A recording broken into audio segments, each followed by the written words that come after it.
Hello, Symposiast. I'm Dr. Angela Puca, Religious Studies PhD and University Lecturer, and this is your online resource for the academic study of magic esotericism, paganism, shamanism, and all things occult.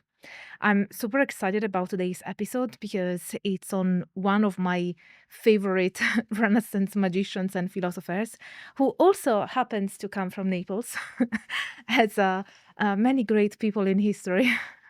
But yeah, I'm really excited because Giordano Bruno is definitely one of my favorite, and it's one of the philosophers that in Italy we study quite a bit. I would say that is both in high school, if you do like the classical lyceum or classical studies, and at university, if you do philosophy or religious related matters, as I did, Giordano Bruno is essential, and it is usually collocated in the history of Renaissance philosophy in Italy.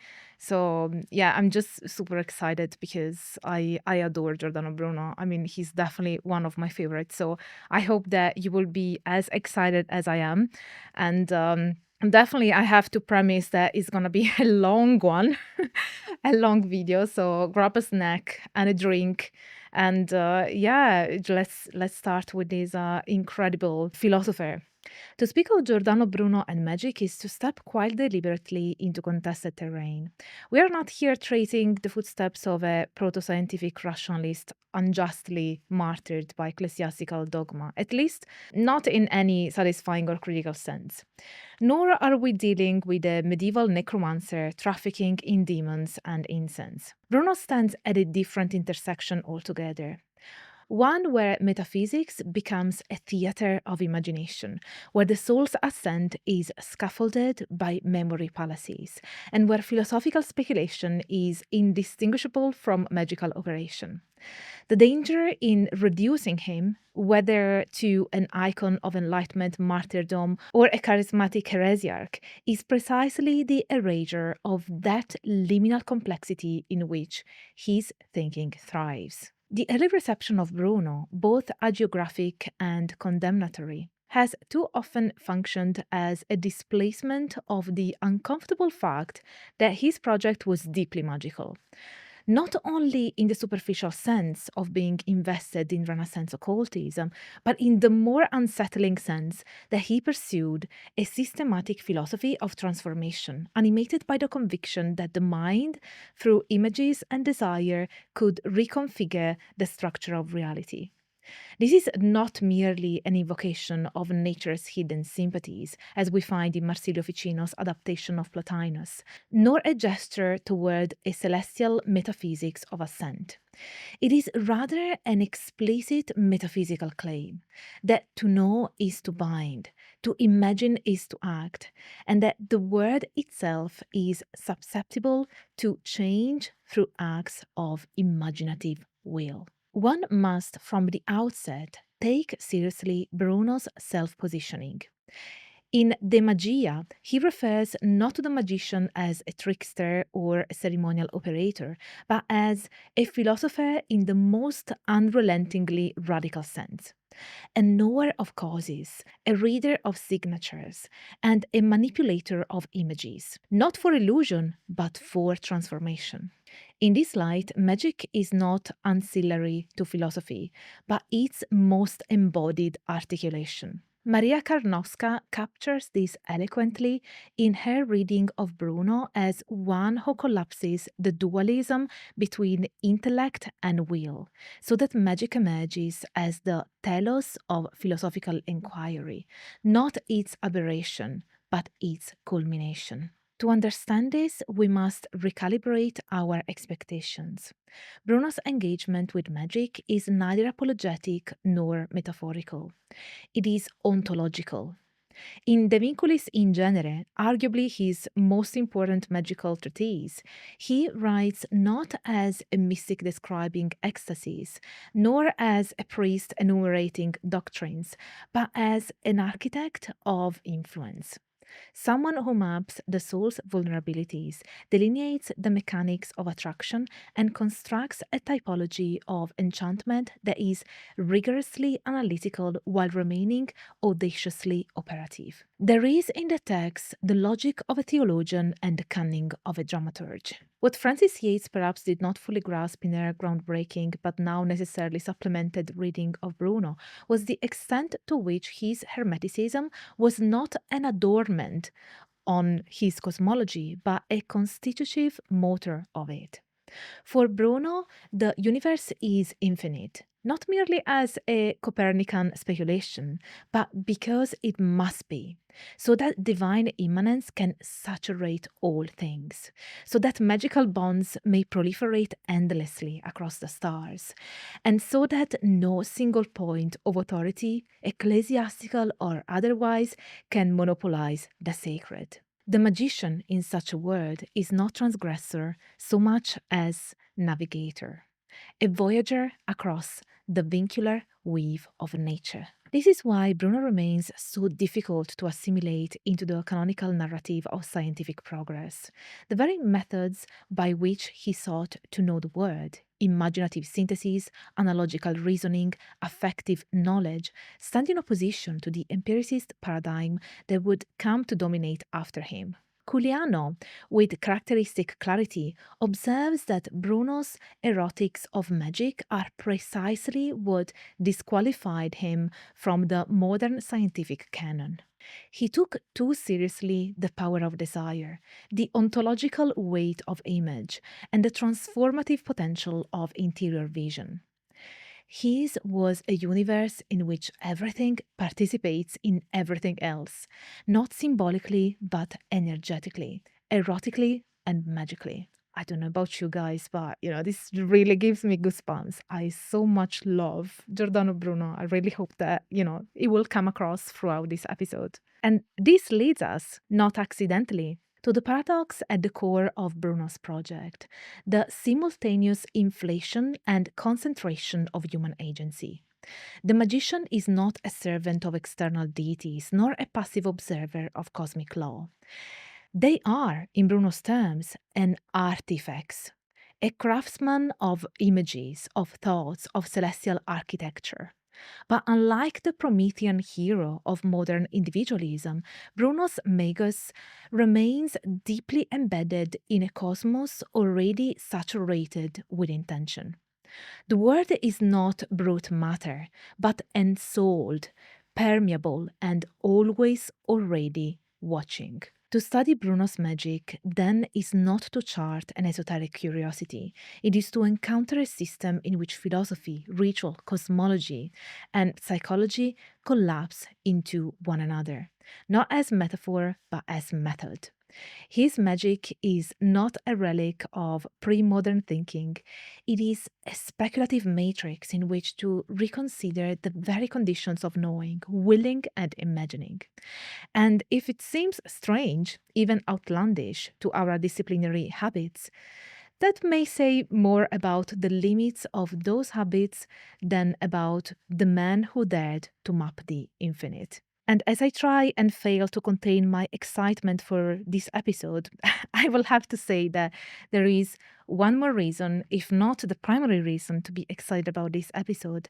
And that is that it's going to be a collaboration with my dear friend and colleague here on YouTube, Philip Holm, from the YouTube channel Let's Talk Religion. Philip is amazing, and I had the pleasure of meeting him in Naples just a month ago, where we visited together the church and convent of Santa Maria Maggiore in Napoli, Naples, in Italy.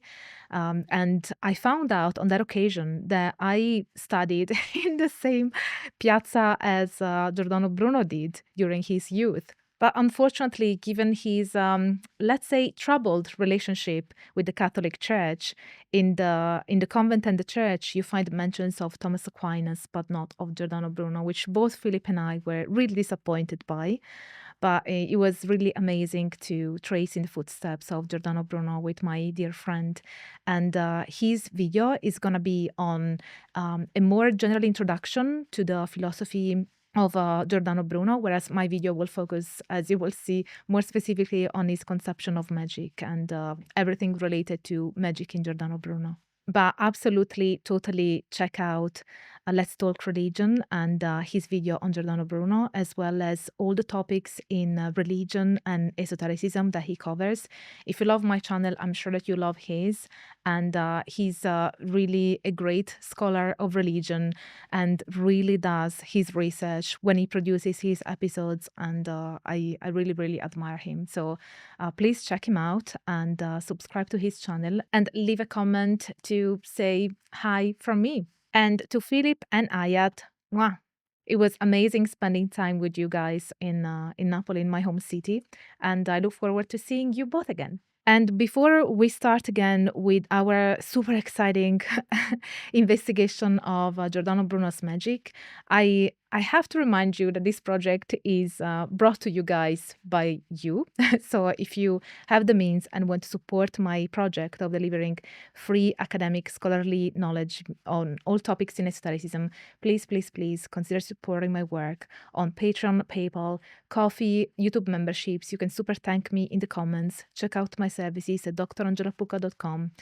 And yeah, really, you find all the ways to support me in bio, the info box, the cards, everywhere. So if you want to support me, you will definitely find a way.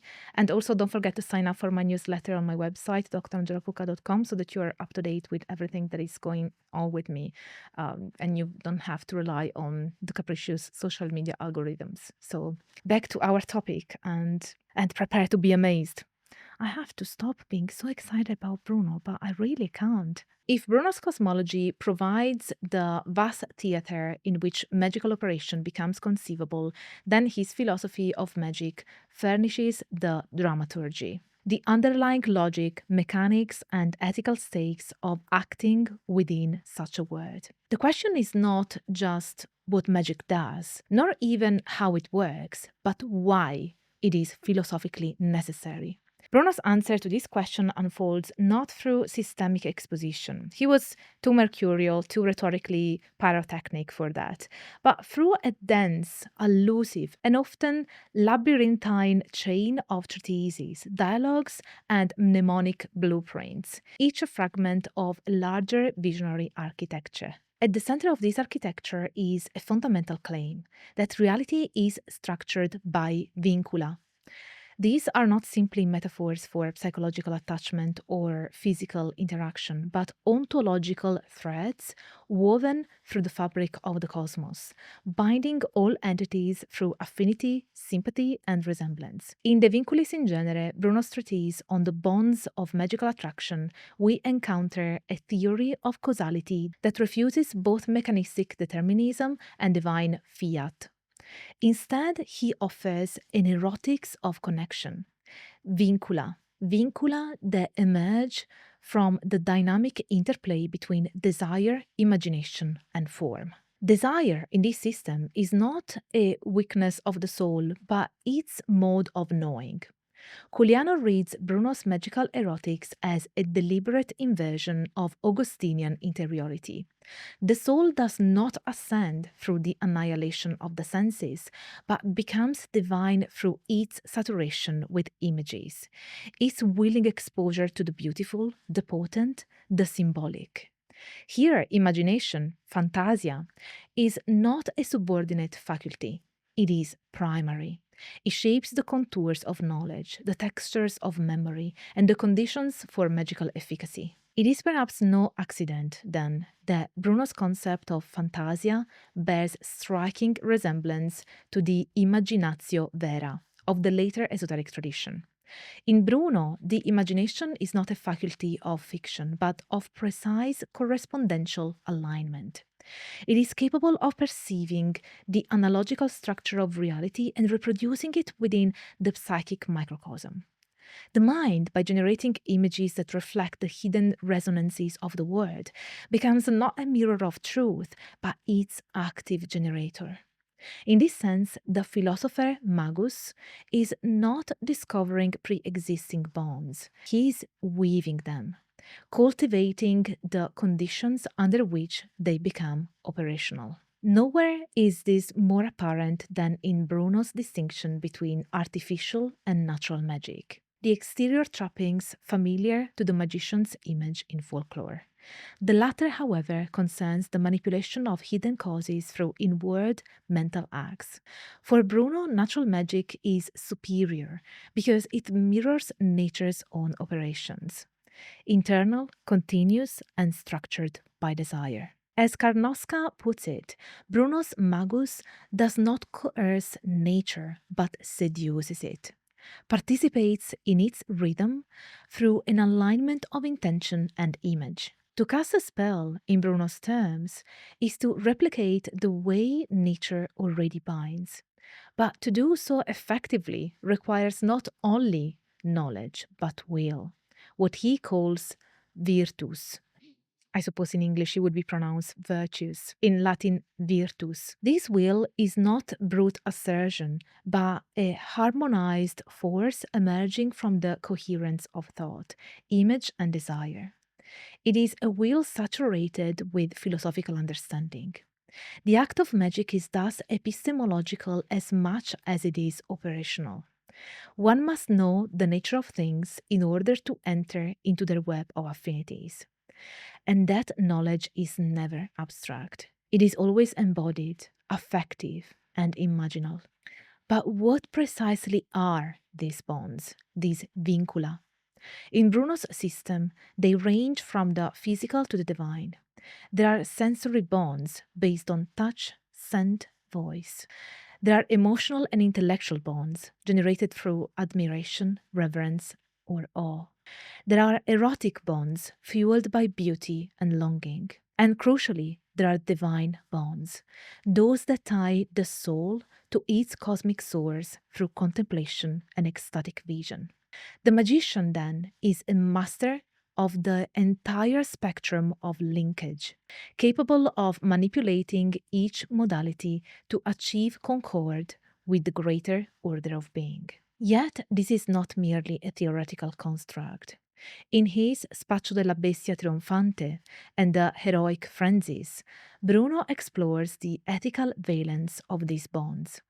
The magician must purify the will, elevate the image, and orient desire toward divine things. Without such purification, magic degenerates into manipulation.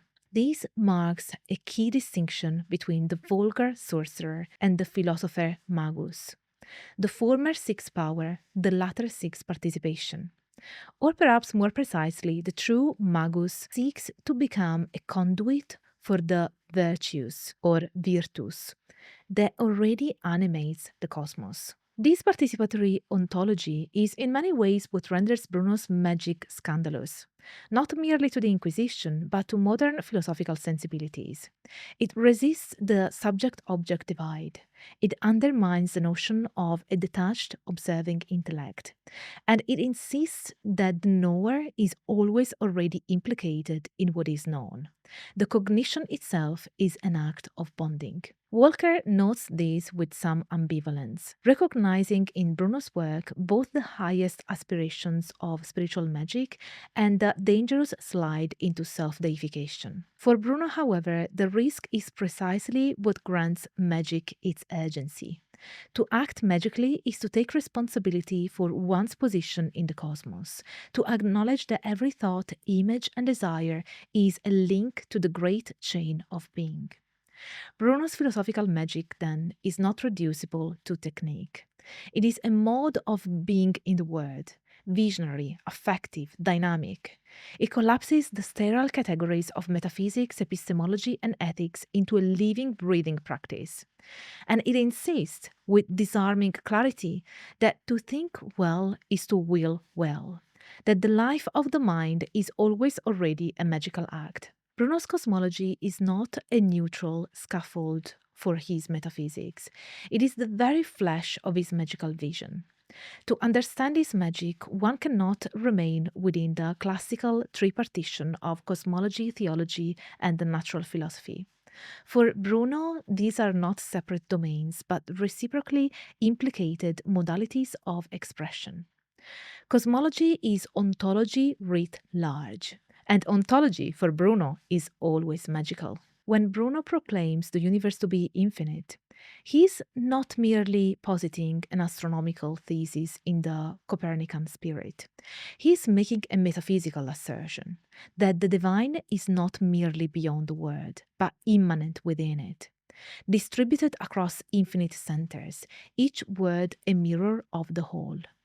In Dell'infinito universo e mondi, Bruno's dialogues shimmer with a sense of cosmic exuberance, the joy of discovering not a cold mechanical expanse, but a living multiplicity teeming with divine presence. Here, the infinite is not absence, but saturation. The divine is not remote, but excessive. Every star, every atom, every form bears the trace of a living man's, or mind in English. This move shatters the Ptolemaic Aristotelian hierarchy. There is no fixed center, no privileged realm of celestial purity above a corruptible terrestrial sphere.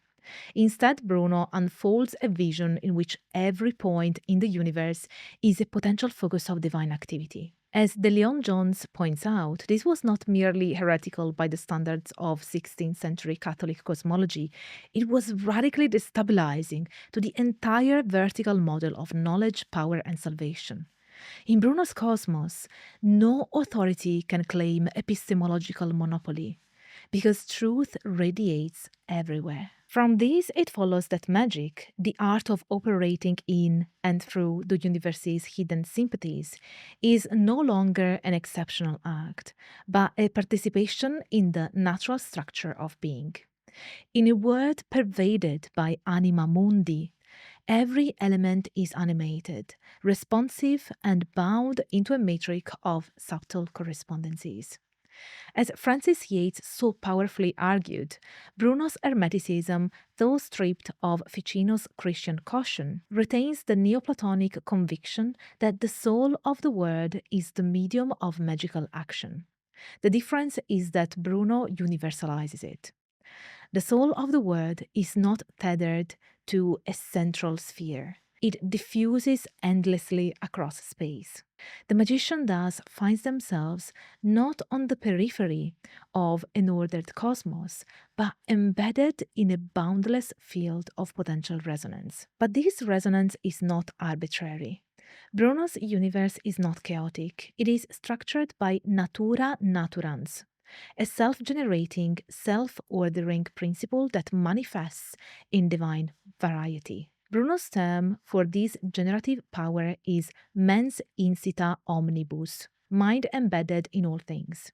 And it is through this embedded mind that the magician acts. By aligning their interior configurations, images, desires, will, with the patterns and rhythms of cosmic mind, they enter into concord with the universe's creative dynamism. This alignment, however, requires more than contemplation. It demands active engagement with the symbolic structure of the cosmos. Bruno's cosmos is not made up of brute matter, but of signs. Stars are signs. Plants, animals, dreams, memories, all are signs within a universal semiotic field. The magician must learn to read and inscribe within this field. Here one finds an uncanny foreshadowing of the semiotic magics of later traditions, from Agrippa to post-structuralist occultism.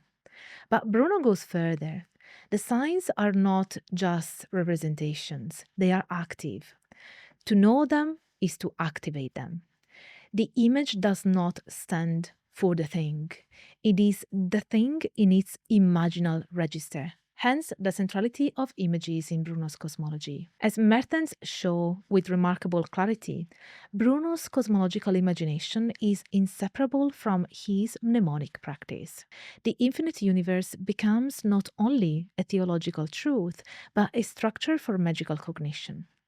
The mind mirrors the cosmos not by passive reflection, but by constructing imaginal architectures, memory wheels, image palaces, sequences of symbols which participate in the cosmos' own order. In these, Bruno reworks the Neoplatonic ladder. The soul does not ascend by negating form, but by intensifying its engagement with form, transfiguring it into theurgic agency. There is, too, a dimension of risk here.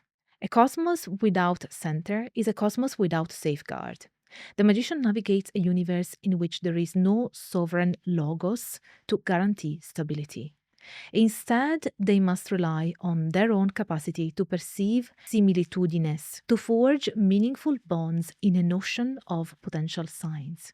This is what Walker identifies as the demonic edge of Bruno's thought, not in the sense of diablerie, but in the sense of daimonic agency. The in-between force that mediates human and divine, form and essence, image and reality. Bruno's magician is a daimonic figure, not because they serve darkness, but because they operate in a liminal register where divine light is refracted through multiplicity. And in this multiplicity, Bruno finds ecstasy.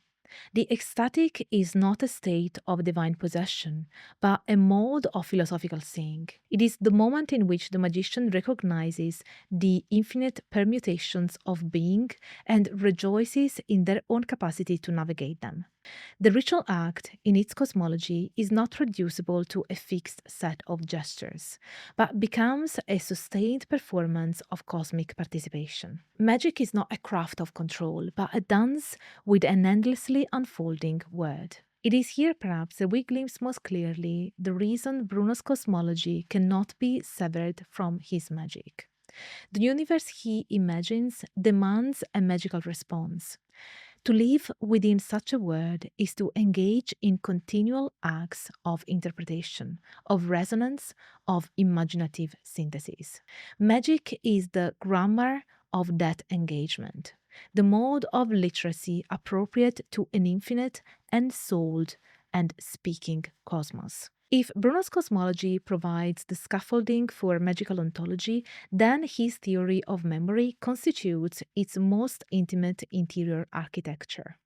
His famed mnemonic systems are not peripheral devices to aid retention. They are, in his formulation, acts of theurgic imagination, rituals of knowing through which the intellect is reshaped, expanded, and finally aligned with the infinite cosmos it seeks to mirror. In Bruno, ars memoria is a magical discipline precisely because it makes the human soul a co-creator in the divine unfolding of form. Yet Bruno's memory is not the linear rhetorical mnemonic inherited from the classical ad herenium tradition. Nor is it the ethical recollection of the Neoplatonists, the soul's journey back to unity through progressive abstraction. Rather, it is a generative, architectonic process of inner image making, a dynamic engine of symbolic recombination that transforms cognition into cosmopoiesis.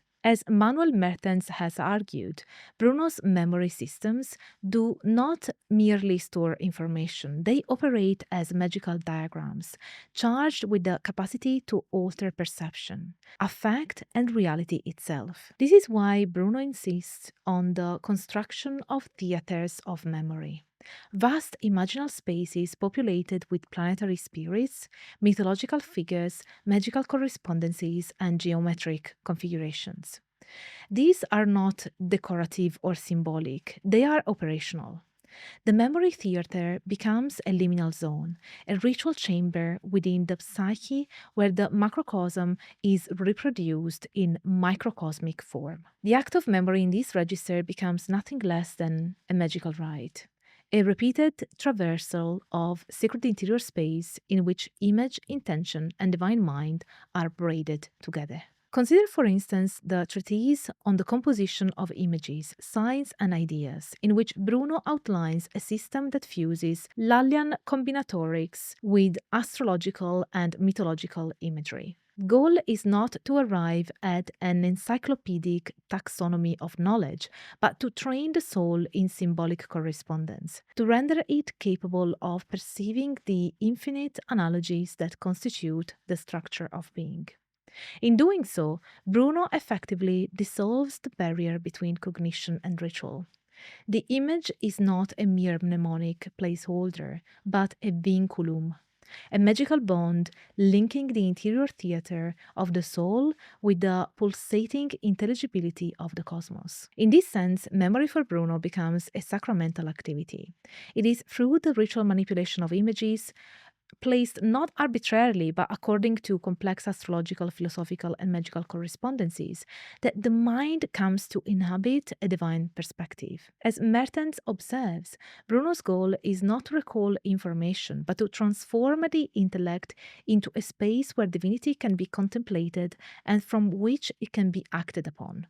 There is no longer ars memoria as techne, but as theurgia or theurgy. There is also an erotic dimension here. Bruno speaks often of the furori, the heroic frenzies, through which the soul, inflamed by divine beauty, becomes capable of visionary apprehension. In the Spaccio della Bestia Trionfante and degli Eroici Furori, these frenzies are aligned with different paths of spiritual ascent.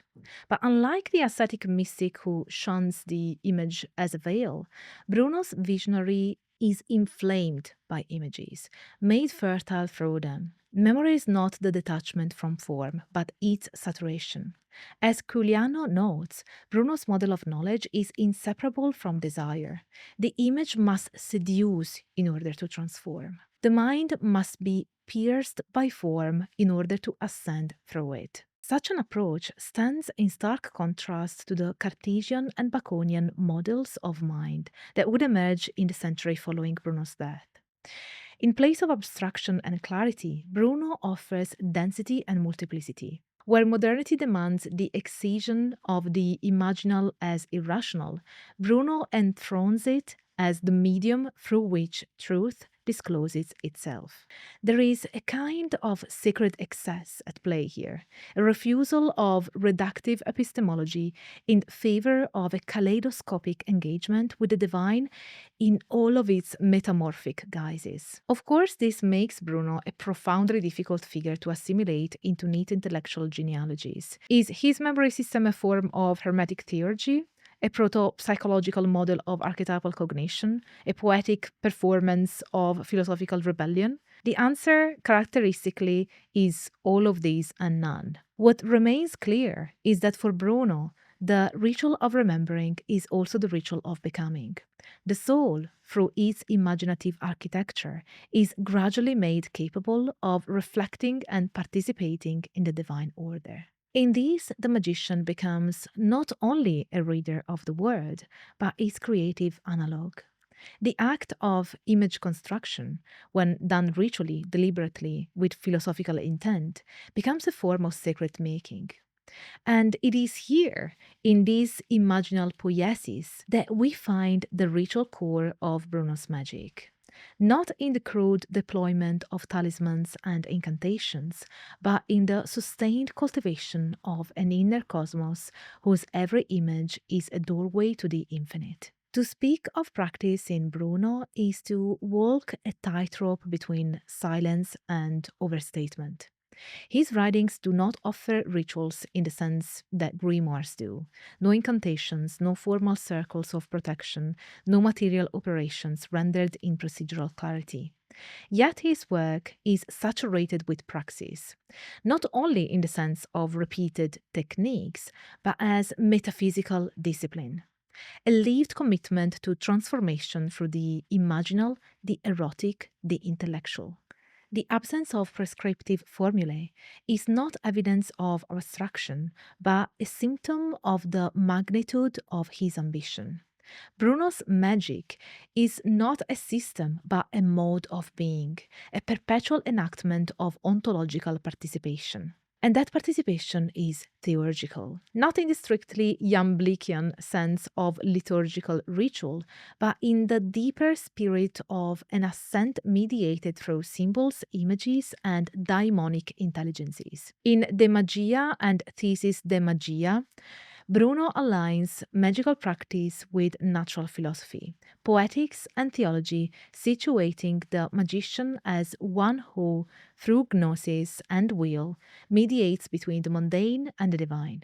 But this mediation is not just symbolic, it is transfigurative. The magician's goal is not to control the world, but to realign the self with the mens insita omnibus, the mind embedded in all things, through acts of imaginal reconfiguration. There is in Bruno's thought a profound refusal of passivity. To know the world is not to observe it from a distance, but to enter into active rapport with it. His constant return to virtus, a term rich with Stoic, Neoplatonic, and Hermetic resonance, signals that the magus must cultivate a power that is both moral and ontological. This virtus or virtue is neither brute force nor charisma, but a kind of radiant congruity between inner image and outer cosmos, will and word. Walker recognizes in this the deeply daimonic dimension of Bruno's practice. The magus must become a heroic intermediary, forging paths through the web of correspondences that bind all things. This heroic stature is no idle metaphor. In the heroic phrases, Bruno lays out a taxonomy of spiritual madness: the furor poeticus, furor amatorius, furor propheticus, and furor religiosus. Each represents a mode of visionary excess, a state in which the human soul, seized by a particular divine force, becomes capable of transcending its finitude. But these frenzies are not gifts, they are disciplines. The soul must be prepared to receive them through rigorous philosophical training, sustained acts of memory, and ecstatic desire. Theurgy here is the philosophical erotics of transmutation. At the core of this transmutation is the daimonic principle, the idea that between the human and the divine there exists an intermediate range of intelligences, forces, presences, figures that can be approached, invoked, or internalized. Bruno does not name these spirits in the fashion of the Picatrix or the Solomonic corpus. Instead, he folds them into archetypal and astrological systems. The images inscribed in the mind, when properly constructed, become vehicles of these intelligences. The soul does not contact a daimon, it becomes one. As Karnowska insightfully notes, Bruno's practice is not invocatory but transformational. The magician does not call down powers but ascends into their likeness through the precise manipulation of symbolic form. This renders the act of image making not just philosophical but sacramental. The images one inscribes in memory, the lion, the gods, the stars, are not aesthetic flourishes but magical technologies. They operate like talismans, only they are forged within. As Bruno writes, to bind is to alter the form of the soul through the signs of nature. This inner binding becomes a ritual of self-creation, a praxis through which the magician configures themselves as a node in the divine machinery of the cosmos. Here, then, we encounter Bruno's most radical implication, that the human being, when rightly formed, becomes a magician not by doing, but by being. Magic is not an event, it is a condition. The magus is not one who casts spells, but one whose very presence alters the world, because they have so turned their inner structure to the harmonic tensions of reality that every thought becomes a ritual, every gesture an act of cosmic alignment. This vision has consequences. It is not ethically neutral. Bruno was acutely aware of the risks, the corruption of will, the seduction of power, the descent into manipulation rather than participation. This vision has consequences. It is not ethically neutral. Bruno was acutely aware of the risks. the corruption of will, the seduction of power, the descent into manipulation rather than participation. His system demands purification, not through denial of the senses, but through their exaltation. The erotic, the imaginal, the sensory are not to be eliminated but transformed. In these, Bruno reverses the standard Christian suspicion of the body. The body, like the image, like the star, is a vessel of divinity, but only when the will is aligned, the intellect attuned, the soul aflame. The practice then is slow, cumulative, idiosyncratic. It is the construction of a self capable of resonating with the divine in all its fractured multiplicity. Not a single ritual, but a life. Not an act of domination, but of profound ecstatic participation. There is something curiously fitting in the fact that Giordano Bruno's name endures not as the founder of a magical school, nor the progenitor of an enduring rite, but as a radiant disturbance, an unsettled presence at the interstice of philosophy, heresy, and mythopoiesis.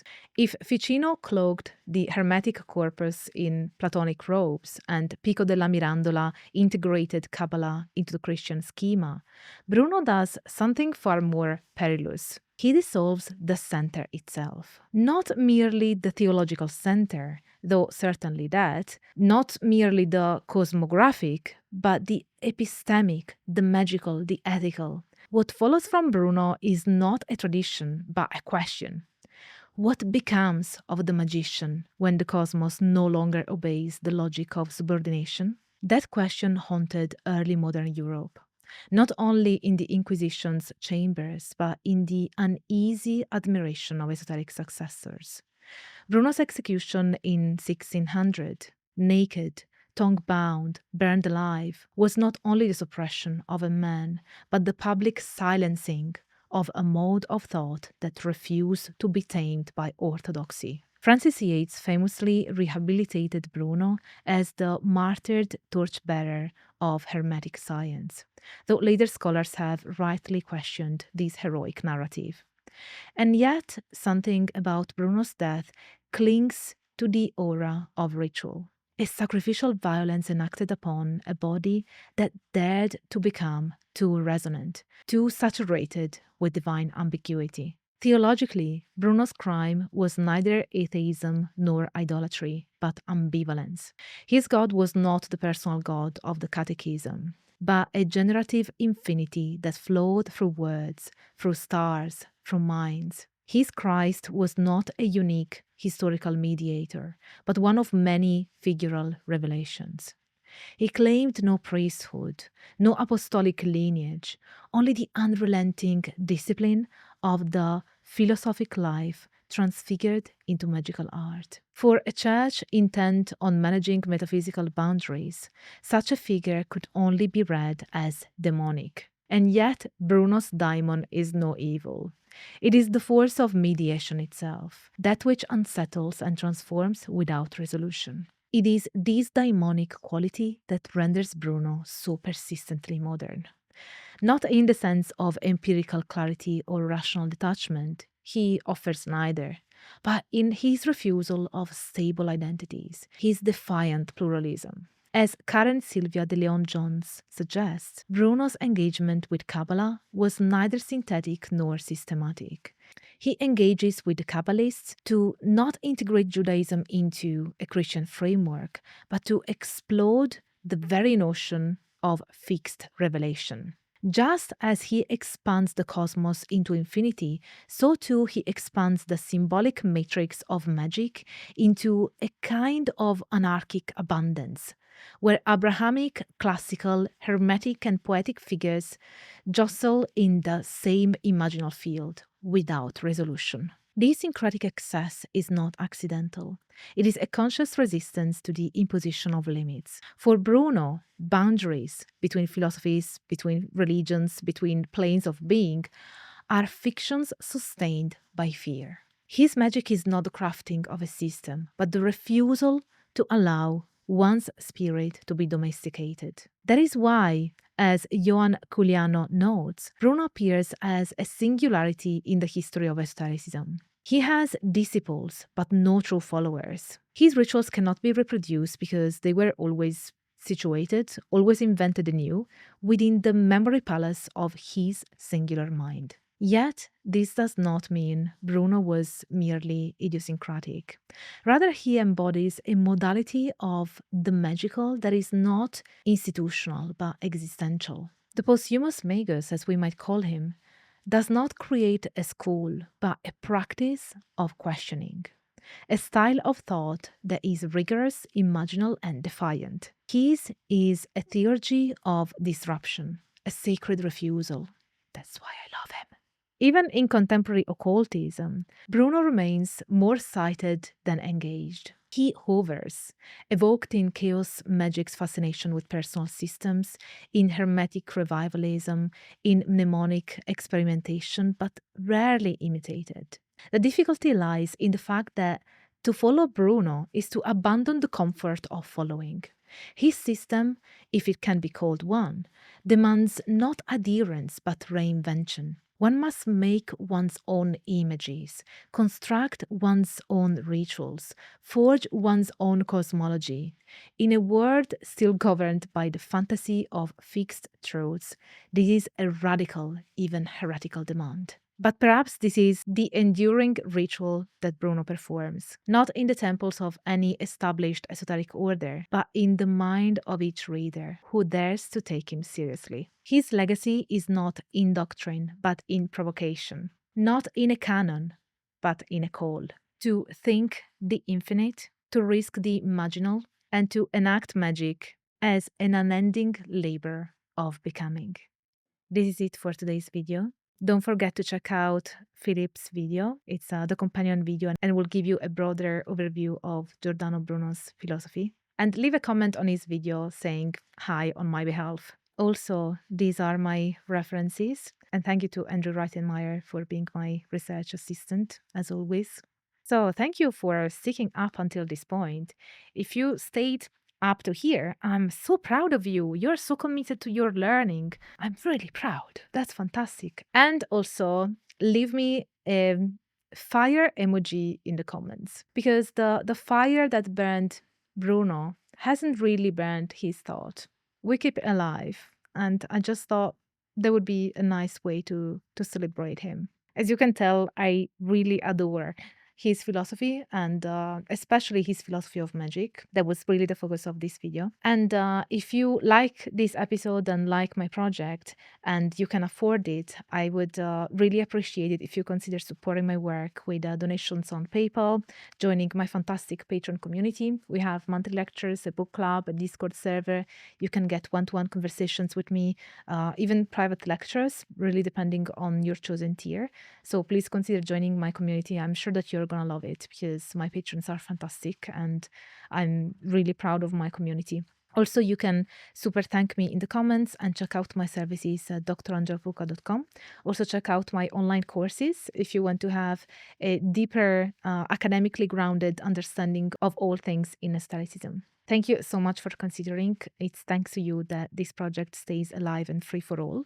And if you like this video, don't forget to smash the like button, subscribe to the channel if you haven't already, activate the notification bell so that you will always be notified when I upload a new video or I'm live or whatever I'm doing. So please do so and sign up for my newsletter. It's on my website, drangelapuca.com, and you find the link for the link to everything else in the description box, in bio, in the cards, in a pinned comment, everywhere. So you will find a way if you want to do so. Share my video around so that the symposium can grow. That's a very free way of supporting me and supporting my work.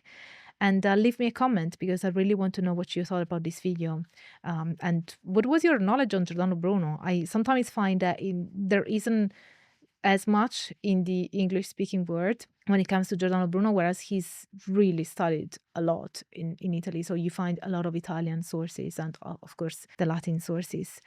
So thank you so much for being here. I really hope that you stay tuned for all the academic fun. Bye for now. Today we hold